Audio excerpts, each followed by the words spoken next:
Hey everybody, Logan with Hideaway Homestead here, coming to you with the next part of our butchering process. You might hear a little bit of background noise. We're in the house, so the girls might be a little noisy, but just going to show y'all how I cut up the rabbit. After you've washed them several times, I normally wash them until the water's pretty clean, not a lot of blood or anything like that. But the way I do it is I take first, I hope that I'm going to be able to get good angles for all this. But I take, right here, I take the back hindquarters and I come and I just cut where this part connects and just cut into and go as close as I can to the spine there and cut that. And then normally you can just come in here and break that hip bone and finish cutting it out right here.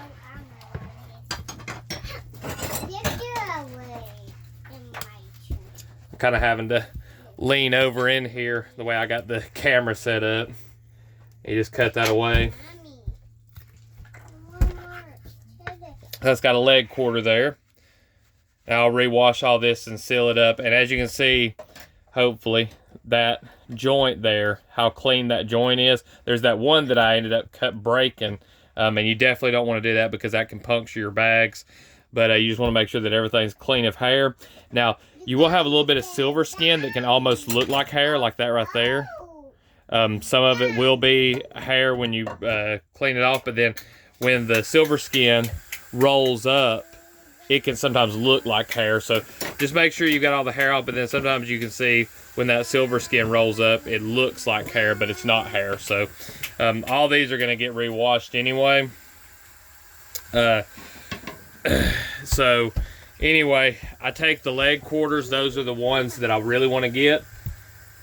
We cook them on the grill a lot. And I'm just going to cut in right here as close as I can to the spine again. That exposes that bone. And I can kind of just pull it out, break it off, and then just continue to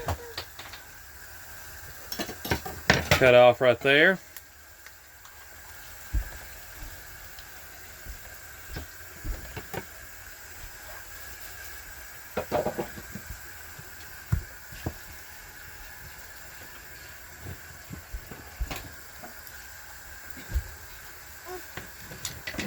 Yeah. Clean of a cut as I can. Always trying to work with the joints, because anytime you can get the joints, that's the best way to go. You don't want to cut bone. So camera shaking a little bit. Got a little one walking under me here. These right here you can dry out and use them for jerky, or you can cook them the bellies. I like the idea of making them into dog treats now, or cat treats. And some of this we're going to make into cat food as well, or dog food for some friends. You just cut out the belly, or you can eat them. I'm just not, I'm not really that big of a fan of the bellies anymore. It's like I liked them at first, but I don't know. Just cutting along the rib cage there, get the bellies out. Time you feel bone, just come back. Like I said, this is a pretty awkward angle that I'm working from. I'm kind of leaning over and then also checking the camera to make sure that I'm getting the footage right. But then now we got the two tenderloins here by the spine. What I like to do to break this up to where it's a little easier to work with is you take, like right here where the rib cage starts, and you put a finger there, and then you're just going to bend the spine up and break that spine like that. You put your thumb there to create a point for it to fold, and then you can come in here. You can kind of see how that's the color changes right here, and there's like a line there. And I use my knife just to come in and cut like that at an angle. I come in here and cut on this angle here. And then we're going to cut right there where I broke the spine. Get our knife in there. And now it should just pull apart fairly easy. There we go. So we got our spine there with the 2 tenderloins. Take off our front legs here. And I normally just go, you can see that you got like the shoulder blade here. I just get up underneath it like that right there. And I cut this area right here. And cut it as close as I can, get as much meat off of that as I can off the ribs. And then just go right through to the neck.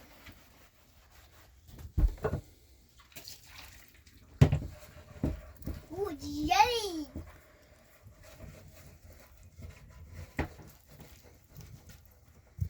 Okay. Got a front leg. I really like the front legs. We put some duck fat on them and cooked them over the fire, and they were really good.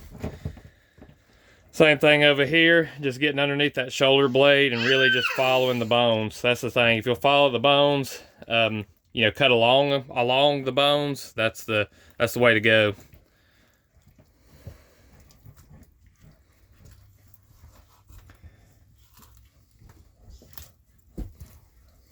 All right.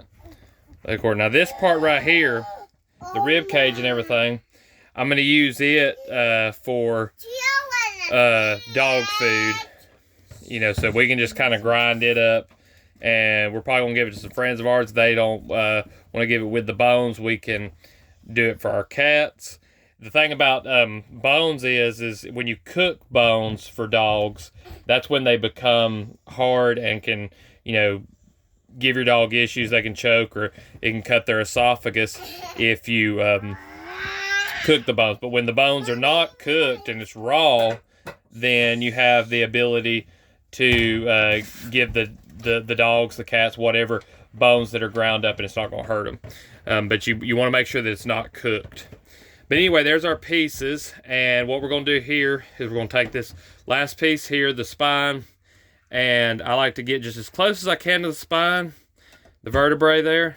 You're kind of cutting in at like an angle like this here at first, and you kind of come in and just cut, and then you angle it back out a little bit, and then go straight down and angle out. You're getting as much of that as you can off of the spine.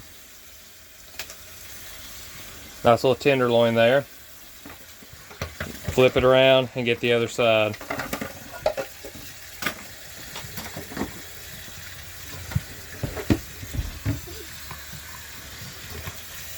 All right. Nice little bit there. And this right here, the spine, I really like to use this for soup stock. It's really good. You know, got a lot of flavor in there, but that's pretty much it. We're going to put this into bags and seal it up. What we're going to do is we're going to wet age it, which you can either let your rabbits lay in the fridge whole in a bowl or either on a rack, and you can do it for up to a week. I found that 48 hours is plenty. I can't tell really that much of a difference in one that's aged for a week, but you don't want to freeze them immediately because rigor mortis sets into the muscles, and you want to give that time in the fridge to thaw out before, or, you know, get out of the muscle tissue before you freeze them, because you don't want it to be tough. So that's what we're going to do with that. We're going to seal it up in bags. You can take them into individual pieces, seal them up in bags, let them sit in the fridge for a couple of weeks, and then freeze them, and everything should turn out great. But that's pretty much it. Y'all seen these rabbits from the time they were inside the mother until they're here on the plate, or on the cutting board, and our next video, we'll have one of them on the plate. We'll probably take the one that I cut the bone on and didn't do too good of a job on that one. We'll probably grill it and eat it, and let that be the last video of the series. But I hope that everybody's enjoyed it so far. If you've got any questions or comments, go ahead and drop those down below. If you liked the video, please leave a like. It really helps us out. And if you haven't subscribed to the channel, go ahead and do that. I drop a video mostly every day. I appreciate all y'all watching, and we'll see you in the next one.